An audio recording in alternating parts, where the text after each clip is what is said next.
Nós temos falado durante as quartas-feiras sobre os milagres de Jesus, relatado por João. João relata apenas 7 milagres, né, e boa parte deles não são relatados pelos outros evangelistas, que tem um relato muito parecido, né, os sinópticos. E aí o João, no capítulo 20, ele fala: eu escrevi esse evangelho para que vocês creiam que Jesus é o Filho de Deus. E crendo nisso, tenham vida. Tenha vida, de fato.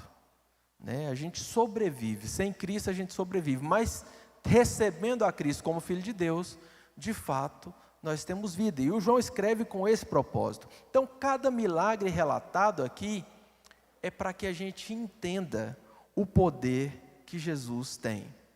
Poder sobre as forças da natureza, poder sobre as enfermidades, poder mesmo à distância, né? Um poder capaz de transformar água em vinho, capaz de dar ordem a um enfermo que está distante, poder que acalma a tempestade, que multiplica pães, que cura um cego, que cura um aleijado. E aí o último milagre é a ressurreição de Lázaro, né?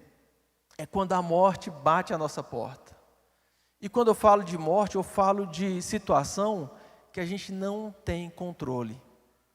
Acontece diversas outras situações, né, durante o Evangelho, mas a morte, tem um ditado que diz o seguinte: tem jeito para tudo, só não tem jeito para a morte. Né? A gente dá um jeito, principalmente brasileiro. Brasileiro improvisa, faz e remenda daqui, dali, daqui a pouco deu um jeito. Mas chegou o dia de morrer, a gente já sabe que não tem jeito.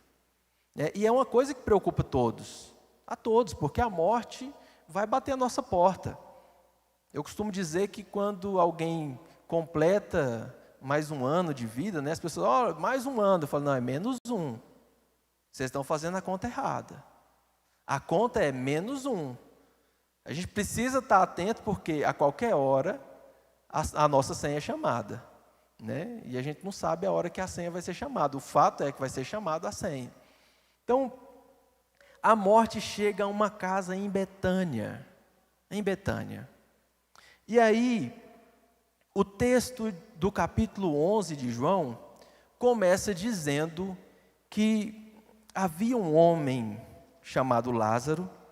Ele era de Betânia, do povoado de Maria e da sua irmã Marta. E aconteceu que ficou doente.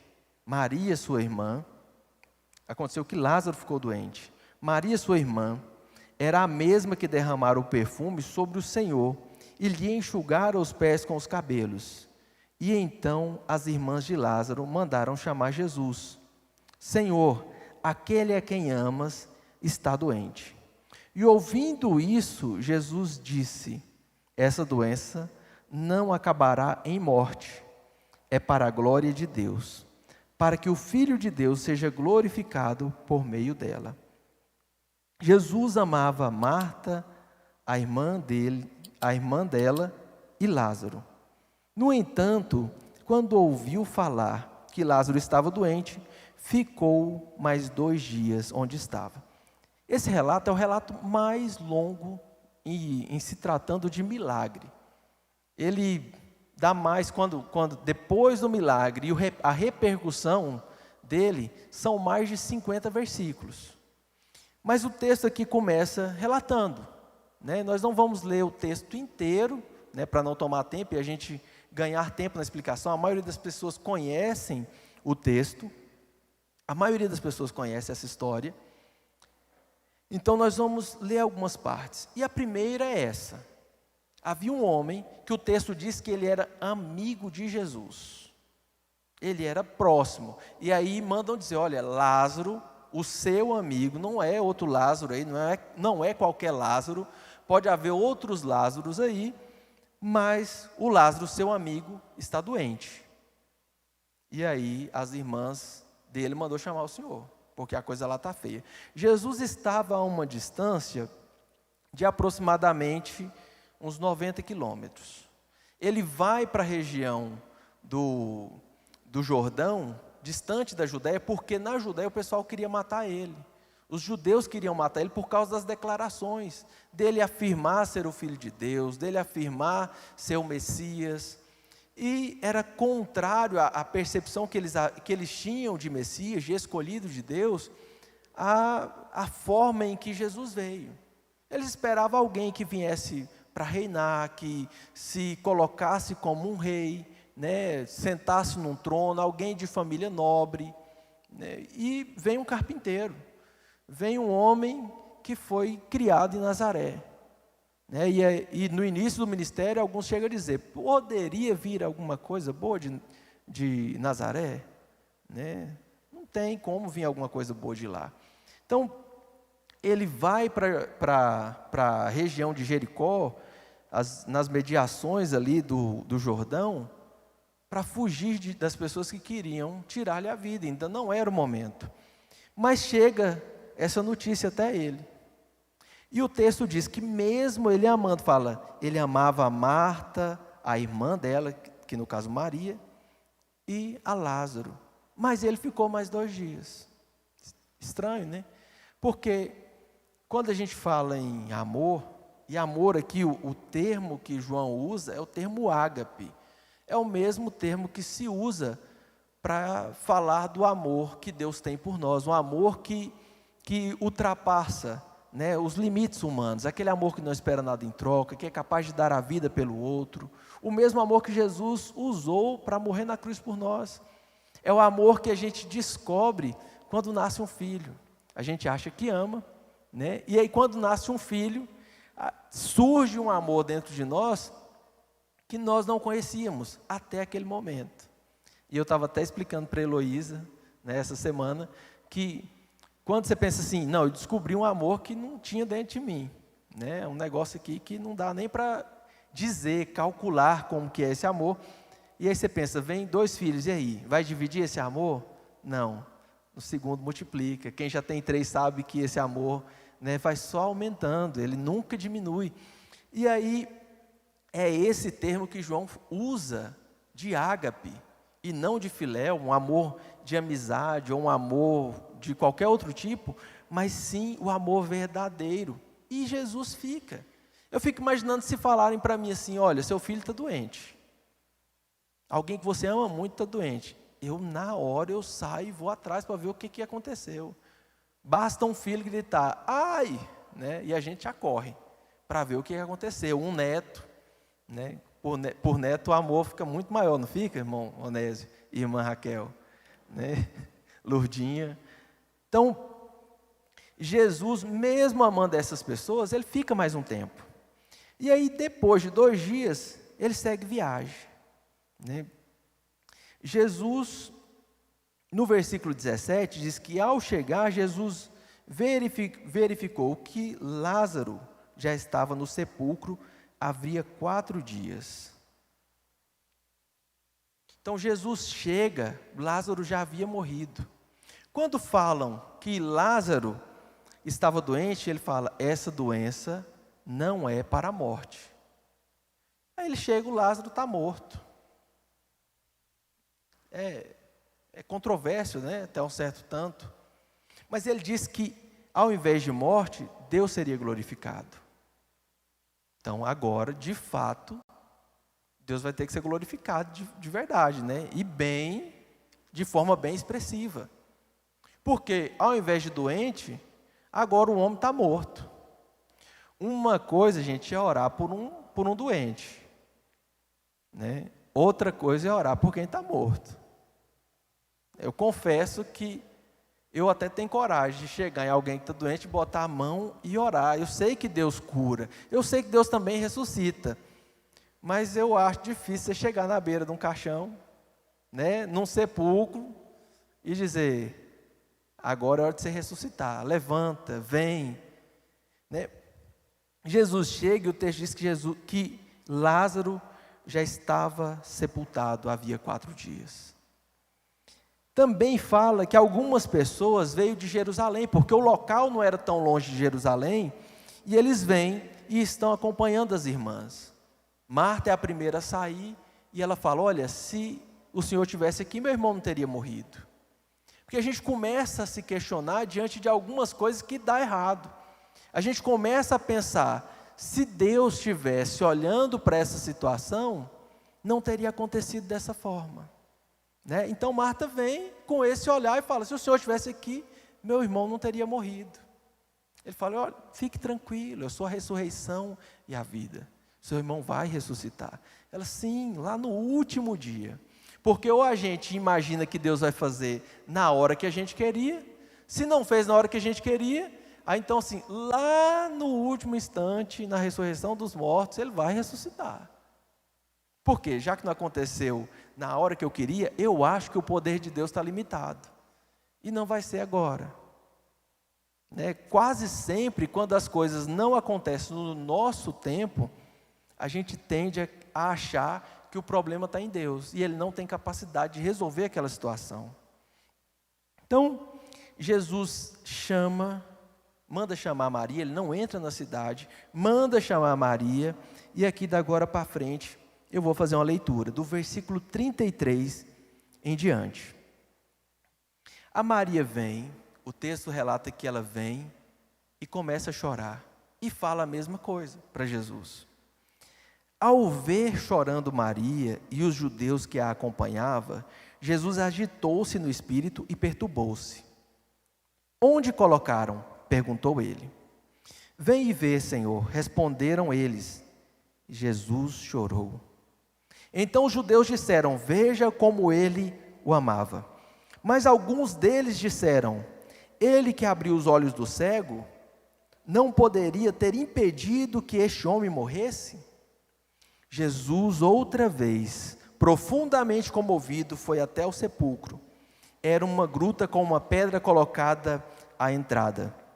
Tirem a pedra, disse ele. Disse Marta, a irmã do morto, Senhor, ele já cheira mal, pois já faz 4 dias. Disse-lhe Jesus, não lhe falei que, se você creres, veria a glória de Deus? Então tiraram a pedra, Jesus olhou por cima e disse, Pai, eu te agradeço porque me ouvistes. Eu sei que sempre me ouves, mas disse isso por causa do povo que estava aqui, para que creia que tu me enviaste. Depois de dizer isso, Jesus bradou em alta voz, Lázaro, vem para fora. O morto saiu com as mãos e os pés envolvidos em faixas de linho e o rosto envolto num pano. Disse-lhe Jesus, tire a faixa dele e deixem-no ir. Aleluia. Quando eu olho para esse texto, me abre os olhos para algumas coisas, algumas questões. A primeira é um falso senso de urgência. Esse senso de que Deus, às vezes, trabalha num tempo diferente do nosso e um tempo errado. As irmãs de Lázaro mandam chamar Jesus e falam, olha, vem rápido porque ele está doente. E ela sabia que provavelmente ele morreria. Por isso mandam eles irem até Jesus. Se fosse uma febrezinha, uma gripe, uma dor de garganta, elas não incomodariam. Elas sabiam que Jesus estava correndo um risco de vida. Naquele caso, risco de morte. Né? Então elas mandam chamar. E aí quase sempre nós estamos nessa situação de achar que parece que Jesus não está entendendo a urgência que a gente tem para algumas coisas. A outra coisa que eu aprendo é que quando a gente vê, o texto fala em Betânia, Betânia significa casa do pobre. Era um vilarejo de pessoas simples, que não tinha condição de morar na capital, na metrópole, Jerusalém, e morava a 3 quilômetros, a 15 estádios de distância de Jerusalém. Mas, para além dessa limitação financeira dessas pessoas, eu me vejo em Betânia, muitas vezes, porque eu estou em uma situação de pobreza, que eu não tenho condição de mudar a realidade que está à minha volta. E a Betânia é o lugar em que nós nos encontramos diversas vezes. E só quem está em Betânia é capaz de olhar e falar para Jesus, Jesus, vem aqui porque a coisa está feia, a situação está difícil. Então Betânia é o lugar que nós nos encontramos muitas vezes, na maioria das vezes, e temos esse senso de urgência, porque a situação vai se agravar. Alguém que está na casa do pobre, no lugar, o pobre é aquele que não tem condição de cuidar de si mesmo, ou encontra dificuldades para cuidar de si mesmo. Então, se Jesus estivesse agido normalmente, né, como a gente age, ele teria ido, naquele instante, atendendo à urgência, mas Jesus não vai. E aí, eu entendo que o tempo de Deus, as prioridades de Deus são outras, porque como o próprio Jesus disse, ele fala, essa doença não é para a morte, é para que Deus seja glorificado através dela. Então, se Jesus tivesse vindo naquele tempo, o Lázaro já teria morrido, porque ele esperou mais 2 dias, mas quando ele chega, era provavelmente um dia de viagem, né? Um dia para ir, um dia para voltar, o mensageiro, né? Então, provavelmente, acredita-se que Lázaro morreu no dia que o mensageiro foi. Quando a mensagem chegou lá, Lázaro já tinha morrido. Uma coisa é um milagre diante de alguém que está doente. Outra coisa é um milagre diante de alguém que morreu há um dia. Alguém poderia falar, não, foi só uma morte súbita, uma parada aí, súbita, e essa pessoa voltou depois. Quem é da saúde aí sabe que esse tipo de situação acontece. Mas Jesus espera mais tempo. E eu preciso entender, você precisa entender, é que às vezes a percepção de demora que a gente tem por causa da nossa urgência, é porque Deus tem algo maior para fazer. Ressuscitar alguém de 4 dias é algo muito maior. E às vezes quando a situação nossa vai se agravando, né, e eu começo a olhar e falar assim, não, se fosse no mês passado, né, era até possível, agora nesse mês já está difícil. Porque o problema era bem menor há um mês atrás, há uma semana atrás o problema era menor, há um ano atrás era bem menor. Mas sempre que algo parece demorar, a gente precisa entender que tem algo maior chegando. Tem algo maior preparado para nós. Jesus tinha algo maior para aquela família. Deus ia ser glorificado através daquela situação, mas de uma forma que eles não imaginavam, não com uma cura, mas com uma ressurreição. Então, ele mesmo amando, ele não vai, ele espera. E as pessoas que estão vendo aquela situação, começam a avaliar. Olha só, ele amava de verdade, mas por que ele não fez? E às vezes, nós que conhecemos, que somos amigos de Cristo, que somos servos de Deus, que conhece a palavra, está em algumas situações que vão se agravando, e as pessoas em volta estão dizendo, mas ele é crente, por que está acontecendo com ele? Às vezes até gente da igreja, fala assim, meu Deus, pessoa de oração, né, que está constante aqui, que busca a Deus através da palavra, e a coisa está ficando difícil, está sendo apertada, está complicando. As pessoas de fora começam a olhar sem entender também, e questionar. Se ele ama tanto a Deus, e Deus ama essa pessoa, por que essas coisas estão acontecendo? Lembre-se, Deus vai ser glorificado através dessa situação. A gente não deve ficar preocupados achando que Deus se esqueceu, que Deus deixou de nos amar. A gente precisa aprender com essa situação, que o Deus que tem controle sobre a vida e a morte, Ele que nos ama.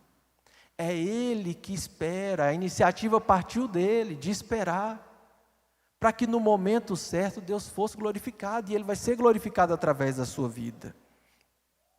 Então Jesus, quando chega no local, a primeira coisa que Ele pergunta, depois de ouvir os relatos deles, é: onde colocaram? Onde colocaram o meu amigo? E aí, nós estamos diante de alguém que morreu, um amigo de Jesus. E talvez, muito provavelmente, Eu não estou pregando para alguém que está esperando aqui ressurreição de uma pessoa. Mas, muito provavelmente, algum projeto, algum plano, algum sonho morreu. Algum sonho morreu no meio do caminho. E às vezes sonhos ou projetos que você olha para ele assim como Marta olhou e fala para Jesus: se o Senhor tivesse agido no tempo que eu pedi, ele não teria morrido. Esse projeto não teria morrido. Agora não tem mais jeito. E às vezes você olha para essa situação que você se encontra pensando: não tem mais jeito. A primeira coisa que eu quero que você lembre é a pergunta de Jesus: aonde colocaram? Aonde foi parar esse projeto? Aonde foi parar esse sonho? Onde você deixou enterrada a esperança que você tinha para alguma coisa, que você desistiu? Estou falando de coisas que você desistiu. Se você está aqui até hoje é porque, de alguma forma, há uma ponta de esperança. Mas às vezes, você tinha sonhos ministeriais que foram deixados para trás. Às vezes você tinha sonhos profissionais que foram deixados para trás. E a primeira pergunta é: onde você colocou isso? Onde você sepultou essa situação? E aí, levam Jesus até esse local. Jesus pede para que tirem a pedra. Algumas pessoas, no caso a própria irmã, falam: Senhor, já cheira mal, não tem jeito, a situação aqui está feia, está difícil. Mas Jesus fala: tirem. Eu não falei para você que se você crer, você verá a glória de Deus? Tiram a pedra. E Jesus fala: Lázaro, sai para fora. João faz questão de dizer que o Lázaro vem, mas ele fala que os pés e mãos estavam atados. Meu irmão, não sei como que alguém sai de uma gruta com pés e mãos atados. Mas o fato é que Lázaro sai, ele está vendado. Ele morre e é ressuscitado em um lugar que ele não sabe onde que era e tem que sair de lá de dentro. Porque alguém chamou ele para fora. O mestre dele, o amigo dele chama ele para fora. Então, apesar das pessoas terem ajudado, abrindo aquela gruta, tirando a pedra do lugar, ele sai, mesmo estando atado. Eu tenho para mim que a ação de sair para fora não foi do Lázaro. Tirar a pedra foi do Lázaro. Sair para fora, alguém que já provavelmente deveria estar em decomposição e sai em perfeito estado, né? Sair para fora é uma ação do chamado de Jesus Cristo, do chamado do Cristo. E esse Cristo está dizendo para você hoje, para o sonho que você deixou morrer, para o projeto que você desistiu, Ele está dizendo: sai para fora. Sai para fora, assim como Lázaro foi chamado e saiu. 4 coisas nós podemos tirar como lição aqui desse texto. Primeira é que os amigos sofrem.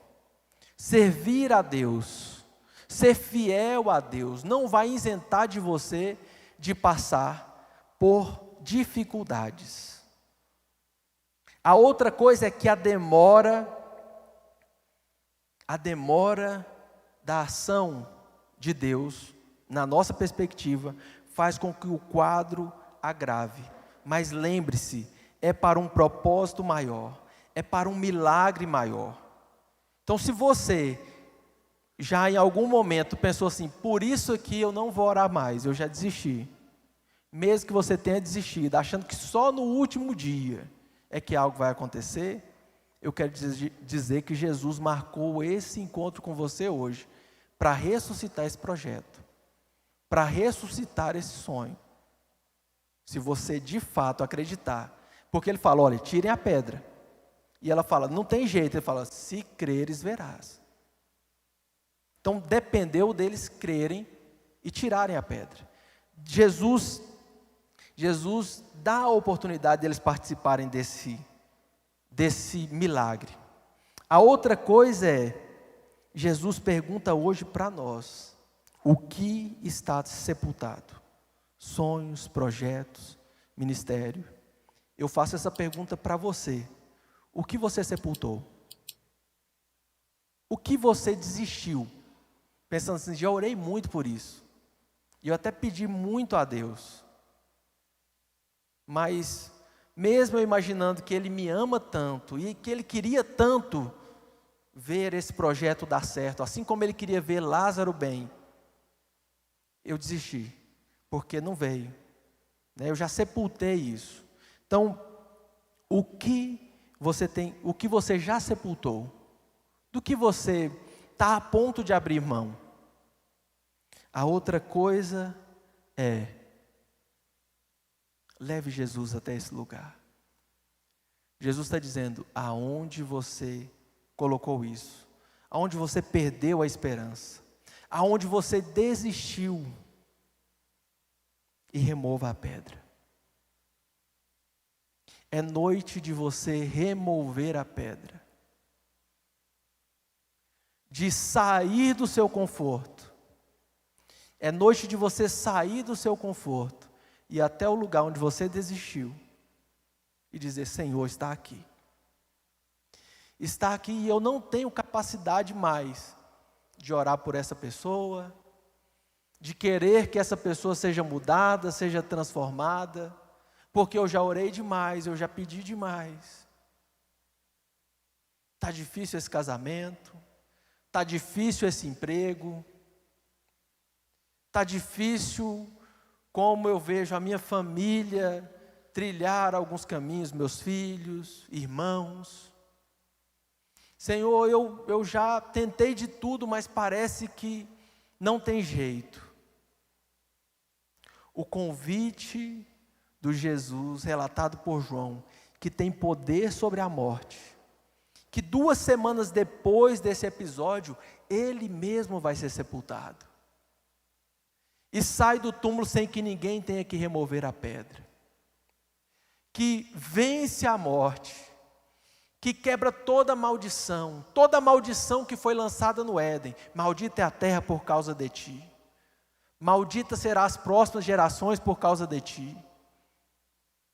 Jesus transformou toda maldição em bênção.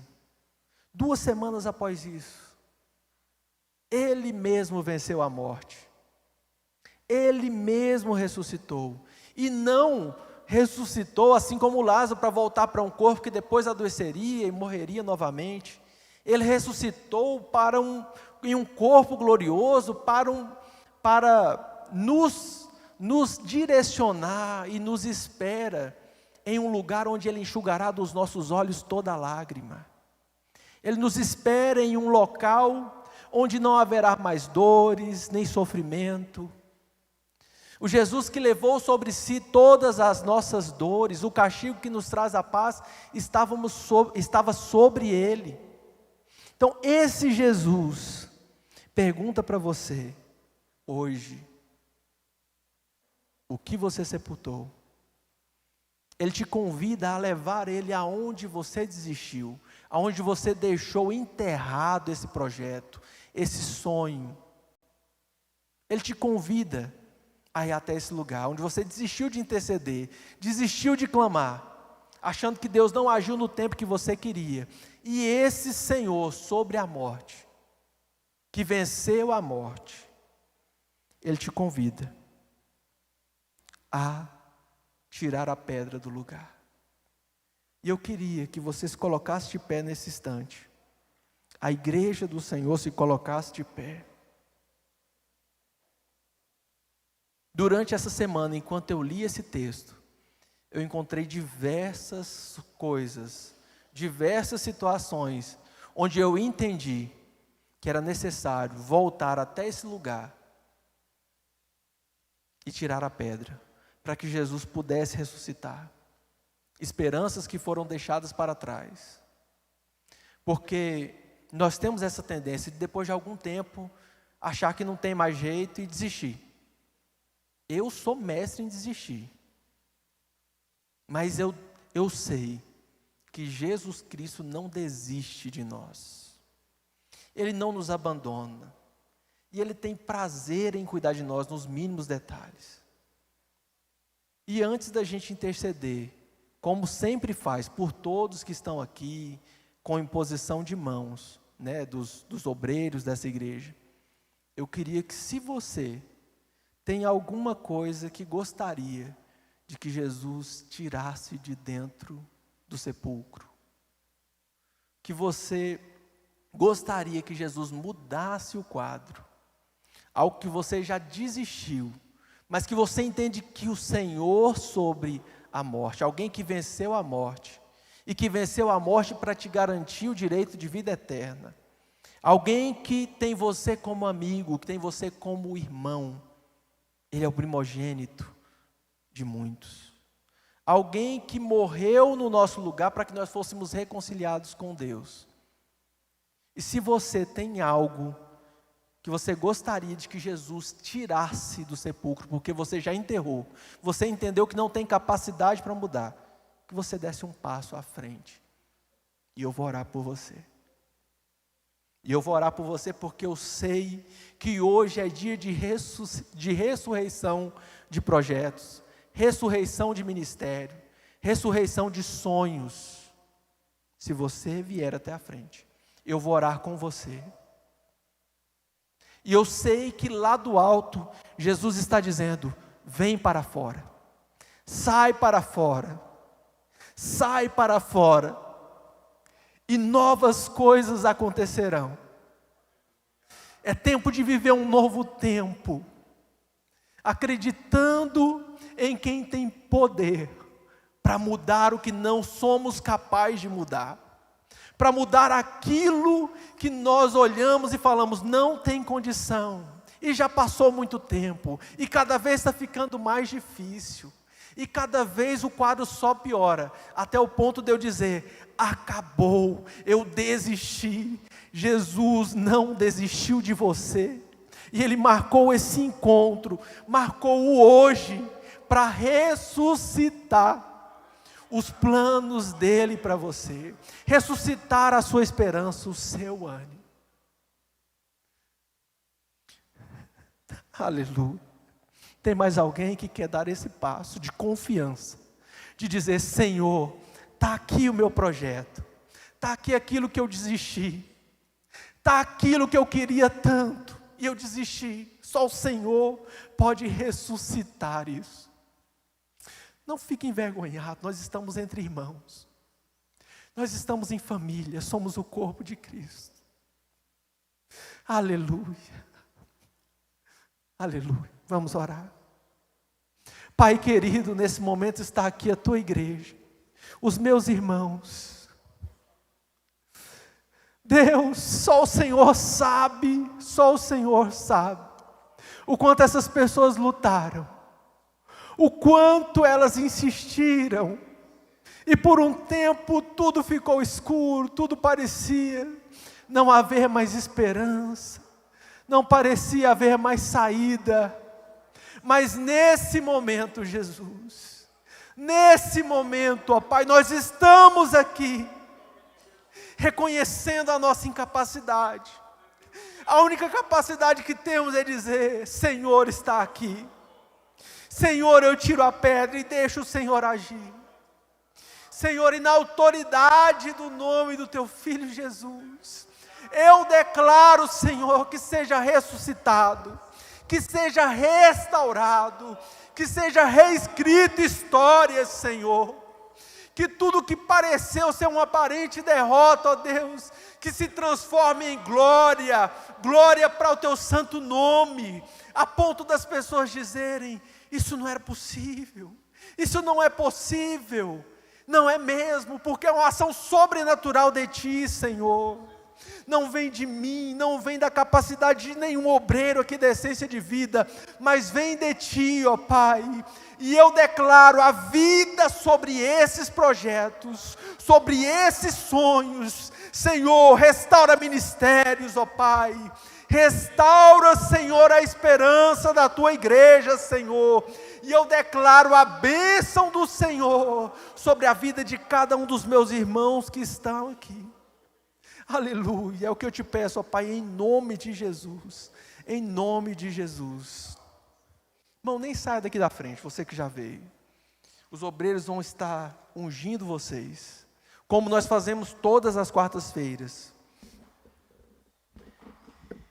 E creia, irmão, que marque esse dia na sua agenda. Um novo tempo se inicia. Tome posse por fé. Tome posse por fé.